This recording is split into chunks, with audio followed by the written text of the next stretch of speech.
AMAWULIRE ku 96.3 BT Fama gakusomerwa Joan Navubya. Mugisaawa eno nze Joan Navubya. Speaker wa Parliament Anita Amongo Ayise Olukiiko Olwamangu oluniitabwamu abakungu b'ekitongole ky'ebyenguudo ekya UNRA, poliisi, abakungu ba Ministry y'ebyentambula n'emirimu kw'ossa Ssaabaminisita w'eggwanga olunaku olw'enkya okutemera awamu entotto ku ngeri y'okukendeeza obubenje bw'oku nguudo obusukkiridde ebiro bino.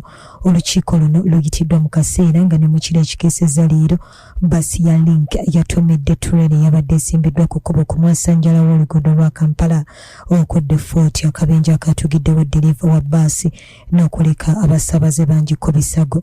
Speaker Amongo obubenje buno agamba n'ebitongole ebikwatibwako ensonga oboolyawo tebikoze kimala. Kati disitulikiti eya Luwere ezizaayo mu ggwanika lya gavumenti ery'ebyensimbi obukadde 4.7 nga zino zaabalema okusaasaanya omwaka gw'ebyensimbi oguwedde 2022-2023. Ku nsimbi zino kwaliko obuwumbi 2 n'obukadde 300 ezaali ez'okuvujirira abalimi nga basenvula okudda ku nnimi evaamu ensimbi. Akawumbi kalamba n'obukadde 400 ezaali ez'okuzimba essomero erya St Andrew Kasaala Seed Secondary School Butuntumula n'enteekateeka endala ezitaakolebwa. Erastus Kibirango ssentebe wa disitulikiti eno ayogedde.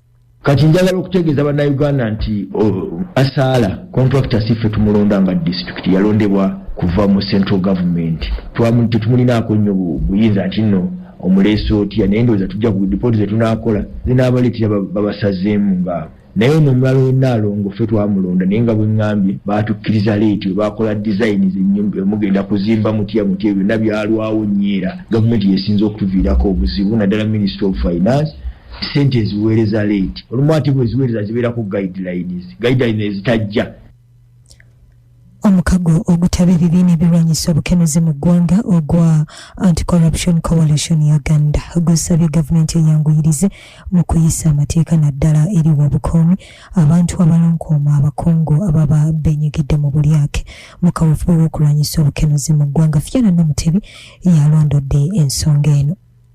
Akulira ekitongole ekya Anti-Corruption Coalition Uganda Malon Agaba agambye nti olw'okubanga etteeka erya Witness Protection Bill ne Proceeds of the Crime Bill tegannayita eggwanga lyeyongera okufiirwa obutitimbe bw'ensimbi. Annyonnyodde nti etteeka erya Proceeds of the Crime Bill lijja kuyambako okulaba nga ssente n'ebintu ebibbibwa bikomezebwawo okuva mu bakwatiddwa mu misango egy'okulya enguzi. Era lino erya Witness Protection Bill lijja kuyambako okulaba nti ababa baloopye oba bayite ba whistleblowers tebatuusibwako bulabe okuva eri abakozi ba gavumenti be baba balonkomye nti benyigidde mu bukenuzi. We are losing a lot of money as a country, but we are not doing well at recovery. And we have several institutions doing recovery independently, but like I said, the total recoveries don't even amount 1%. And basically what has facilitated that is partly because we don't have a comprehensive law on asset recovery. Agaba bino abyogedde we yabadde ku mukolo ogwa National Citizens Integrity Awards ogwategekeddwa Action Aid International Uganda era nga bannayuganda 15 be baasiimiddwa olw'omulimu omulungi gwe bakola mu kulwanyisa enguzi. Ku Rabbit FM, nze Namutebi Fiona. Ekibiina kya UPC kikkaatiriza nga bwe kiri ekimalirivu okuvuganya by'obufuzi n'okulonda ku mutendera gw'eggwanga lyonna oluvannyuma lw'okumega NRM mu kalulu k'okujjuza ekifo ky'omubaka wa Oyam North. Akalulu akawangulwa Dr. Eunice Appiah mwe yakobera munne bwe baliko mbiranye wa NRM Samuel Okero Engola. Mu kwogera ku ssenkagali wa UPC Jimmy Akena agambye okukola ennyo okukola n'amaanyi okwegattanga ekibiina kwe bagenda okutambulira mu kweteekerateekera akalulu ka bonna aka 2026. Bugabadde agessaawa eno Olukiiko FM. Ago ge gabadde amawulire ku 96.3 BT Fama.